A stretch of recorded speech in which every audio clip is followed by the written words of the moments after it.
احمد بلال محبوب صاحب، آپ ذرا یہ بتائیں کہ جو الیکشن رزلٹ اناؤنس کیا جائے گا، جب بھی ہوگا الیکشن اور جب بھی وہ رزلٹ اناؤنس کیا جائے گا، اس کو ایکسیپٹیبل بنانے کے لیے یہ قومی اسمبلی کیا اصلاحات کر سکتی ہے؟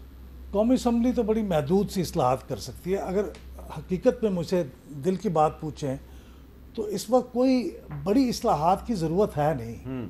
ہم وہ بڑی اصلاحات کر چکے ہوئے ہیں اور یہ کافی ہے فری اینڈ فیئر الیکشن کرانے کے لیے، بشرطے کہ وہ جو پہلی بات میں نے کہی تھی وہ نہ ہو، کوئی اوور آل الیکشن کو مینوپولیٹ کرنے کا منصوبہ نہ ہو، تو پھر یہ الیکشن فری اینڈ فیئر ہوں گے.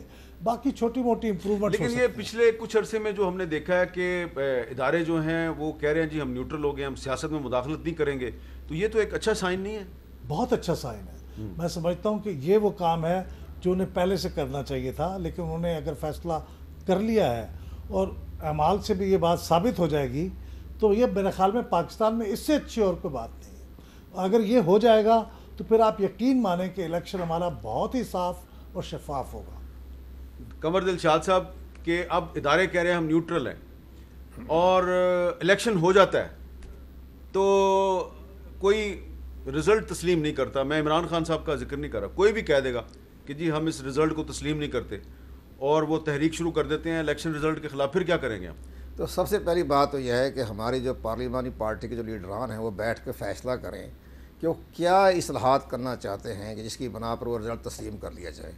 تو اس میں الیکشن کمیشن پاکستان سے میری بڑی گفتگو ہوئی، بات چیت چلی، تو انہوں نے کہا جی ہمیں تو یہ نظر آ گیا ہے کہ ڈسکا کے الیکشن کے بعد یہ ثابت ہو گیا ہے کہ ہماری حکومت جو ہے، صوبائی حکومت ہو کوئی وفاقی حکومت بھی ہو، وہ الیکشن میں گڑبڑ کرواتی ہے. اور وہ ڈسکا رپورٹ سامنے آ گئی جس پہ کہ انہوں نے باقاعدہ ڈپٹی کمشنر، تمام وہاں کے جو ڈی آئی جی تھے، چیف سیکرٹری تھے، آئی جی تھے، وہ سب نے مل جل کے وہ ڈسکا کے الیکشن کو مینوپولیٹ کیا تھا. اور وہ رپورٹ بڑی امپارٹنٹ ہے، آپ منگوا کے پڑھ لیں. اس کے بعد ہماری بات ہوئی تھی چیف الیکشن کمشنر سے، کہتا اس رپورٹ کے بعد تو ہمیں کسی قسم کی دھاندلی کی اجازت نہیں دیں گے ہم، کیونکہ چیف سیکرٹری نے جب طلب کیا گیا کہ میری آپ نے فون اٹینڈ کیوں نہیں کیا، اور آئی جی کو طلب کیا، تو انہوں نے ہمیں کہا کہ ہمیں ایک جگہ سے اشارہ ملا تھا، آف دی ریکارڈ بات کی، اب تو خیر کہہ رہے تھے ہمیں اشارہ ملا تھا کہ آپ نے ان کے فون اٹینڈ نہیں کرنے. اب اگر یہ گورنمنٹ جو ہے بیٹھ کے وہی اسی پہ انکوائری کروا دے، اسی چیف سیکرٹری کو بلا لے، اب تو بلا سکتے ہیں نا، گورنمنٹ بدل گئی ہے نا، اور چیف سیکرٹری کو بلا لے، آئی جی کو بلا لے کہ آپ یہ بتائیں کہ آپ کو ٹیلی فون کہاں سے آیا تھا کہ جو آپ نے چیف الیکشن کمیشن کے 6 ٹیلی فون جو ہے رات کو اٹینڈ نہیں کیے، اور اس کا سٹاف جو تھا وہ اغوا کر لیا گیا، 22-23 جو تھے پریزائڈنگ افیسر اغوا کر لیے گئے، اور انہوں نے بھی ساری رپورٹیں پیش کر دی ہیں کہ ہمیں کس نے اغوا کروایا. تو اس میں اس کے بعد انہوں نے کہا تھا کہ بھی آئندہ، مجھے چیف الیکشن کمیشن صاحب نے بتایا کہ جب سے میں نے فیصلہ ڈسکا کا کیا، چیف سیکرٹری نے آ کے آف دی ریکارڈ باتیں کی، تو ہم نے چھوڑ دیا اس کو، چلے اس نے معافی مانگ لی. اس کے بعد جتنے بائی الیکشن ہوئے تو انتظامیہ بالکل الگ تھلگ رہی. لیکن جب الیکشن خیبر پختونخوا میں ہوا، یہ لوکل گورنمنٹ کا الیکشن، تو اس پر انہوں نے مداخلت کی، صوبائی گورنمنٹ نے شدید مداخلت کی. لیکن جب انہوں نے کہا کہ میں نے ان کو ڈسکوالیفائی کر دینا ہے، برطرف کر دینا ہے، تو پیچھے ہٹ گئے، چیف سیکرٹری پیچھے ہٹ گیا. تو یہ سب باتیں ہیں کہ ان کو اختیارات وہ دیے جائیں جو انڈین الیکشن کمیشن کو دیے گئے ہیں کہ جہاں بھی گڑبڑ ہو اس صوبے کا، اسٹیٹ کا چیف سیکرٹری کو وہ ڈسمس بھی کر سکتے ہیں، برطرف بھی کر سکتے ہیں. تو وہی اختیارات دے دیں الیکشن کمیشن پاکستان کو، تو کوئی گڑبڑ نہیں ہوگی. آپ اتفاق کرتے ہیں مدثر رضوی صاحب اس بات سے؟ لیکن میں لارجلی آپریشنز کے لیول پہ اتفاق کرتا ہوں، لیکن خالی فری اینڈ فیئر الیکشن یہ کوئی ایکسرسائز نہیں ہے کہ فری اینڈ فیئر ہو جائے اور لوگ مان لیں. کیا کوالٹیٹیولی جمہوریت امپروو کرے گی؟ مثال کے طور پہ 1 کروڑ سے زیادہ عورتیں ابھی رجسٹرڈ ہی نہیں ہیں، ڈس انفرنچائز ہو جائیں گی، ان کو رجسٹر کرنا ضروری ہے. کیا اگر جس قسم کا پیسے کا استعمال الیکشن میں بڑھ گیا ہے کہ کیمپین فائننس پر اور پولیٹیکل پارٹی کے خرچوں پہ کسی قسم کے کنٹرولز اور قدغن نہیں لگائے گئے، تو اس کا مطلب ہے پھر امیروں کا الیکشن ہے، اور جس کی لمبی جیب ہوگی وہی کینڈیڈیٹ بنے گا، وہی پیسے لگائے گا اور الیکشن جیت جائے گا. پاکستان میں 80% سے زیادہ لوگ جن انکم کوائنٹائلز میں، ان کی تو ریپرزنٹیشن ہی اسمبلی میں نہیں ہے. کیا ہمارے پولیٹیکل پارٹیز کے اندر بے تحاشا امپروومنٹ کی ضرورت ہے؟ ضروری نہیں ہے قانون سے پولیٹیکل پارٹیز کے اندر بھی ڈیموکریسی ہونی چاہیے.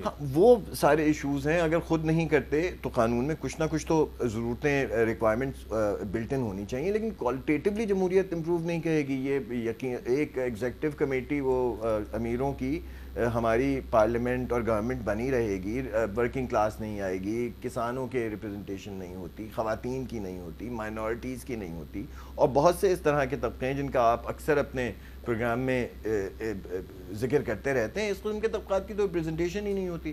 اور اگر وہ ریپرزنٹیشن نہیں ہوتی تو، اور اس کا بہت بڑی وجہ یہ ہے کہ ہمارا جو سسٹم ہے وہ بہت ہی بوسیدہ قسم کا first past the post system ہے. اگر میں آپ کو یہ کہوں کہ 5 کروڑ 40 لاکھ ووٹ پڑا ہے پچھلے الیکشن میں، اس میں 3 کروڑ 10 لاکھ کے قریب تو کسی ریپرزنٹیشن میں ٹرانسلیٹ ہی نہیں ہوا، ضائع ہو گیا ہے. آپ انڈائریکٹلی متناسب نمائندگی یعنی ضائع ہو گیا ہے، ریپرزنٹیشن کی طرف جا رہے ہیں. بالکل ضائع ہو گیا ہے. تو اس کے لیے تو پھر پورا آپ کو آئین میں تبدیلی اگر کوالٹیٹیو امپروومنٹ کی بات ہے، ہم ریاست کو بھی نیوٹرل کر لیتے ہیں اور ریاست خود کہہ رہی ہے کہ ہم نیوٹرل پولیٹیکل ہو گئے ہیں، تو پھر آپ اس طرح کا سسٹم لے کر آئے نا. اس حکومت کو کیا ضرورت ہے 70% ووٹرز کو ریپرزینٹ کر رہی ہے. کی نشستیں ہیں وہ تو اسی 70% سسٹم پہ آتی ہیں. خواتین کی ریزرو نشستوں کا بھی ایک، اگر اس کی آپ کوالٹیٹیو اسسمنٹ کریں تو پتہ چلتا ہے کہ لاہور پشاور کراچی پنڈی 6 شہروں سے. اچھا یہ آپ کی رائے بڑی امپورٹنٹ ہے، 70% آپ متناسب نمائندگی کی بات کر رہے ہیں، لیکن یہ پاسبل ہے اس وقت؟ پاسبل سے علاوہ ایک اور مسئلہ بھی ہے امیر صاحب. پاکستان کے حالات میں ابھی آپ نے خواتین کی بات کی نا، اور بھی مدثر جو بات بیان کر رہے تھے کہ وہ خواتین جو نامنیٹ ہوئی ہیں، جو لسٹ سسٹم کے تحت آئی ہیں، وہ زیادہ تر ان 5 شہروں سے متعلق ہیں. اور وہ لسٹ کس نے بنائی؟ پولیٹیکل پارٹیوں نے بنائی. اور پولیٹیکل پارٹیوں کی اس لسٹ کے اندر رشتہ دار بھی ہیں، قریبی عزیز بھی ہیں، کئی میاں اور ان کی بیویاں بھی ہیں. تو اگر آپ یہ متناسب نمائندگی میں پوری کی پوری اسمبلی لسٹ سسٹم کے تحت لائیں گے تو انجام اندازہ کر سکتے ہیں آپ کہ کس قسم کے لوگ اس کے اندر پھر آئیں گے. یعنی جو چھوٹی سی آزادی سیاسی جماعتوں کے اندر موجود ہے کہ لوگ اپنے بلبوتے پہ الیکشن جیت کے آتے ہیں تو کچھ تھوڑی سی اپنا اختیار رکھتے ہیں، اگر وہ لسٹ سسٹم کے تحت آئیں گے تو پھر تو فیملیز ہی آئیں گے.